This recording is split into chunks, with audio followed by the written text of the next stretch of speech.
Hi, I'm Tom Stevenson, and welcome to Construction Business Management Tips. Today we're going to be talking about reasons businesses fail, construction businesses, and what are the causes. This is the fourth one in this series, and we're going to be diving deep into a particular topic, which is hiring the wrong people. I think in the construction industry today, we have a lot of issues with our hiring practices, and a lot of that too is the availability of really good people. Construction industry in many areas of the world is a significant portion of gross domestic product.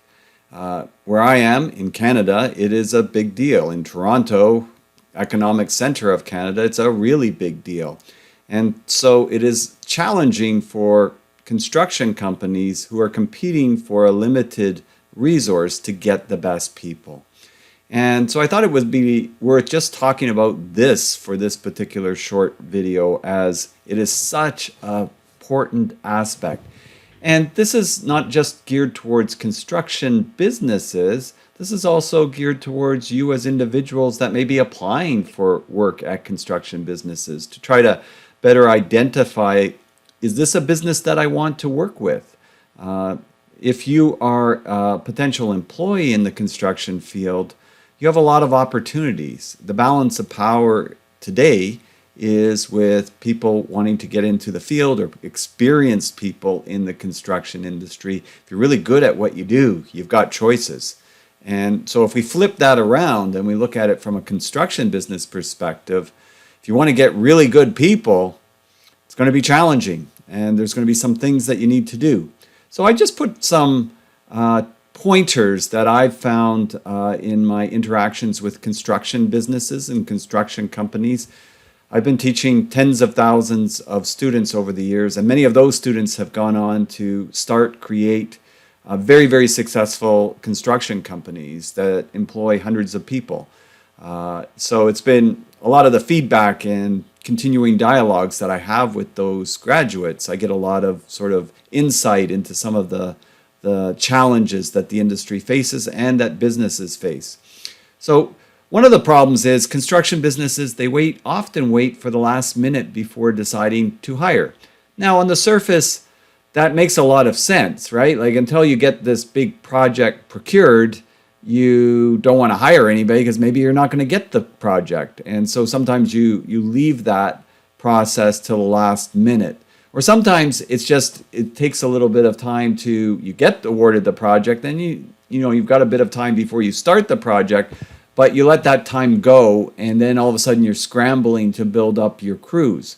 Also, it's maybe not having full understanding of the portfolio of projects that you have and how that's going to play on your workforce. It's worth the effort to put an extra focus in this area so that you're not doing things at the last minute. When you rush things, you make mistakes. And when you make mistakes with people that you hire, it's going to be costly. One of the most important things that you can do is hire the best people. In a construction business management course that I teach, I often use the book Good to Great, written by Jim Collins. And Jim has a lot of great analogies that he brings in. What makes a good company a great company?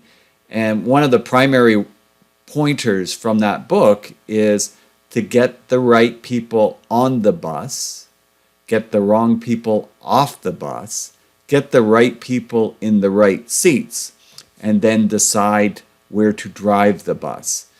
In construction, that means a lot. There's a lot said in that analogy. It means spending time vetting and closely examining and doing things in your practices and systems that makes it easier for you to get the best candidates, so then you can determine who you want to hire.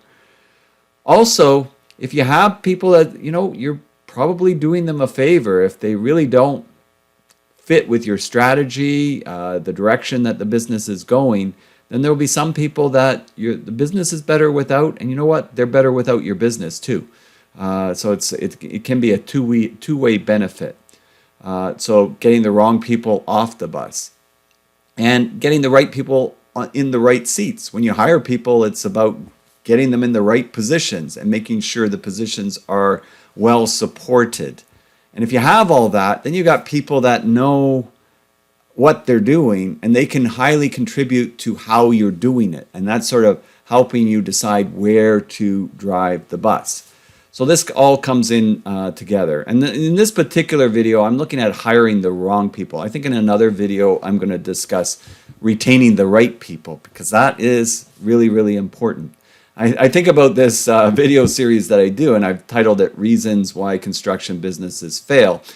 And I wonder if I have more viewers this way than if I titled it Reasons Why Construction Businesses Succeed.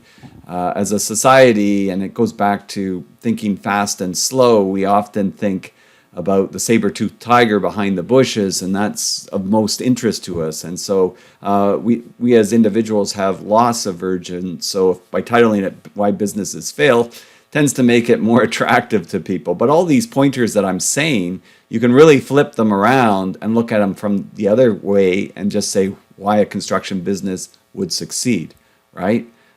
Not waiting for the last minute before deciding to hire. Doing a lot of early preparatory work to ensure that you can get good candidates. These would be points about hiring the right people. An issue with hiring friends and family. Well, on the surface, that's not too negative, but if you do a lot of it, like that the whole organization is friends and families, or you have an employee and you ask them, do they know anyone? Well, they're going to perhaps pick some friends or family as well and tell you about them.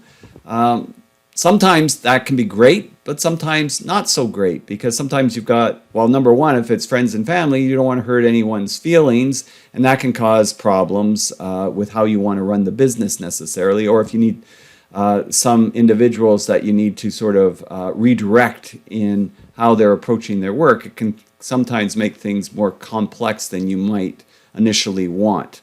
And typically we get into this hiring friends and family because the first thing that people do is, as an employer, you ask your employees, do you know anybody that can do this? And very often they do. Like I find it from colleges, there was a group that worked together and then they know somebody, and that can work pretty well, but it has its limitations as well. There's only so many friends and family that people will know, and it can have some complications with it as well. You could have a group of employees if you're a small business, and there's 5 of them and they're all working for you, and then they decide to go off and start their own company, and that's left you with nothing pretty much, because they've all sort of gone off to do that.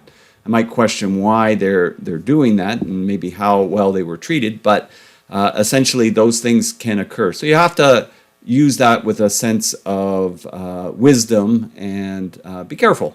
Not that you necessarily can't, just be cautious about it.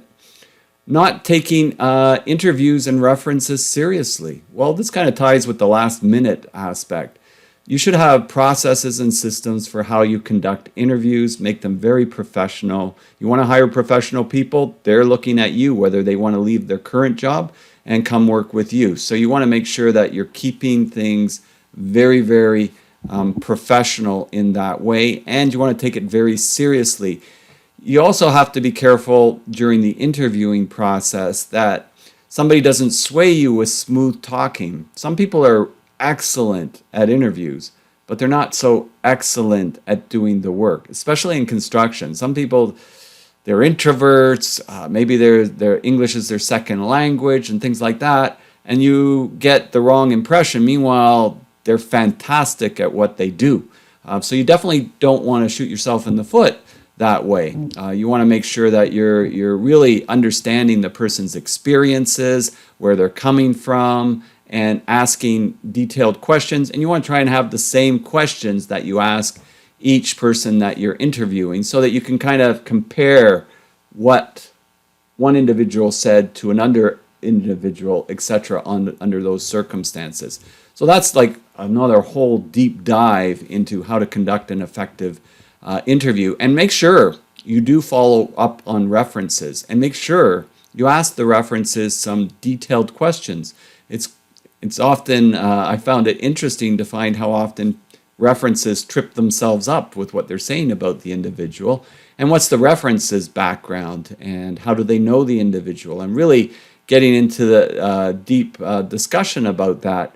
Because don't forget, this is this potential employee, and this is who they referred. So this is probably the person they expect that would give them the very best reference possible. And if it's not very good, then that gives you a good indication as well. So keep that in mind when you're doing the interviews, and be careful. I remember one interview too that we did, and the person kept asking, like it was a group of us, so we were a hiring team, and the individual figured out who was the key person on this hiring team, and they kept asking them questions and sort of building them up. Like, it was kind of really interesting. And by the end, none of us really thought that was a great interview except the person that kept getting built up. And we said, that individual really didn't say much about themselves, and they were pretty evasive with a lot of the questions. But they were pretty positive in their discussions with you about you. And that person kind of sort of smiled, I guess you're right. So you do have to be cognizant of that as well. Not building a sufficient contact and network list and following up with really good potential employees. Well, you know what? Over time, you as a small business owner, but also in the construction industry as a whole, get to know a lot of people. And it can be very helpful to be able to tap those contacts and those relationships if they know somebody that would be suitable for your employee. Also, they themselves may be suitable for your employee. So you want to keep a contact list, and you want to keep those relationships going. You never know what happens in this industry. They might be happy working for somebody right now, but in 2 years from now, maybe that company is going to go bankrupt.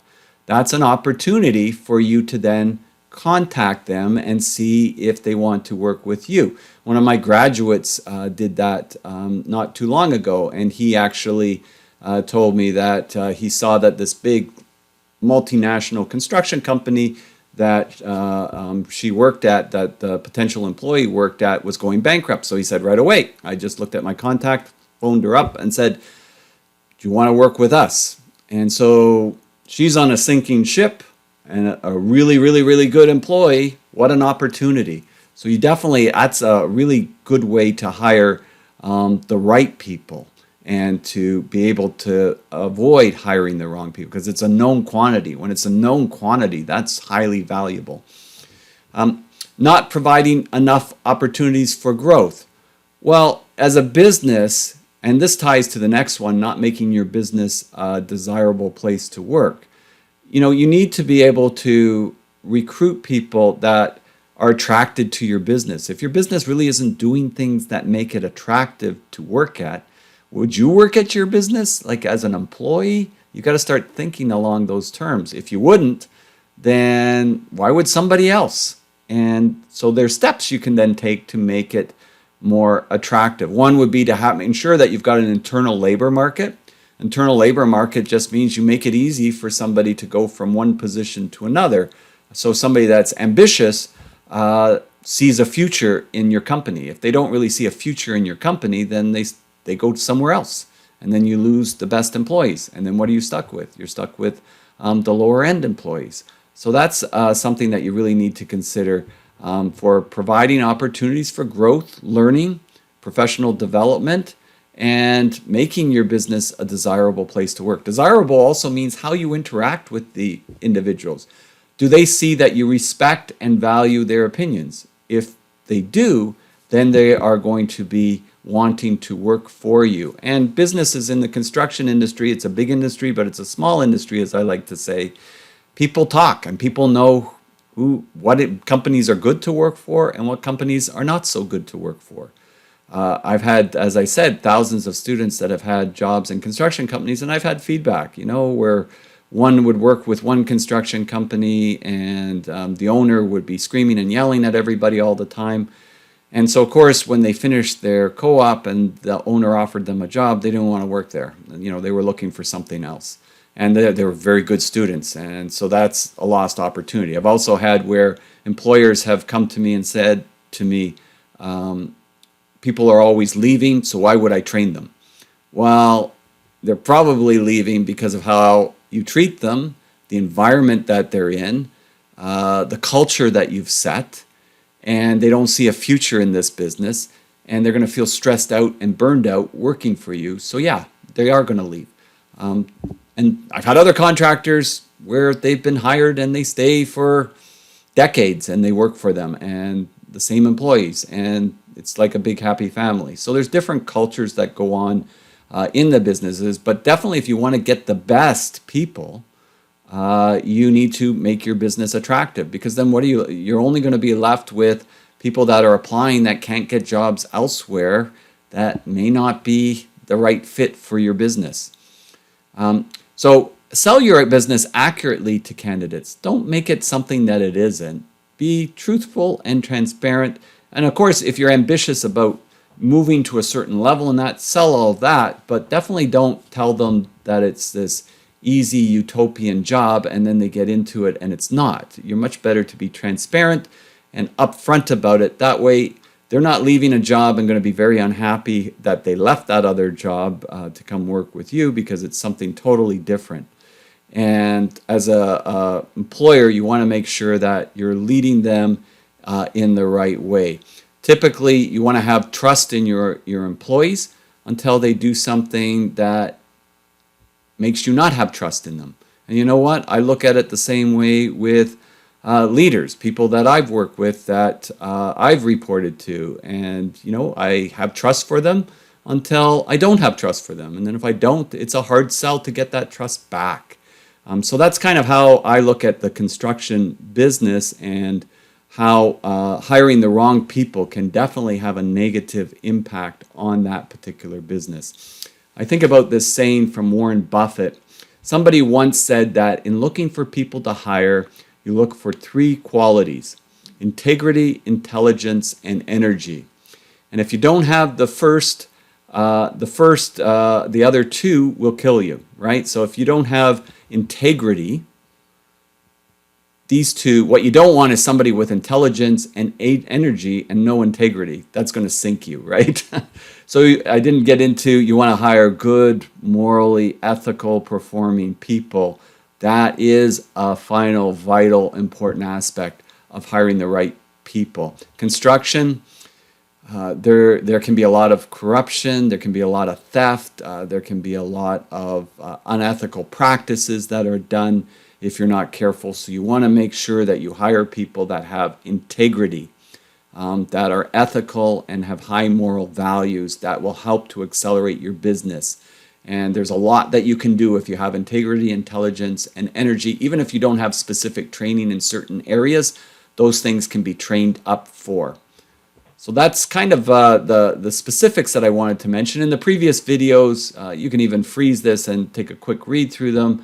I've discussed some of these other reasons for construction business failures, and I will probably, popping up on your screen, have a link to one of the videos and the playlist, and we'll see you next time. If you enjoyed this video, please click subscribe, click the notifications so you can see future videos, and question in the comments. Put in the comments, have there been other reasons you've seen that construction businesses fail? It's great for me to see a list. I can start pondering that, and that might become part of a future video. So I'm Tom Stevenson, wishing you a wonderful day, and we'll see you next time. Bye for now.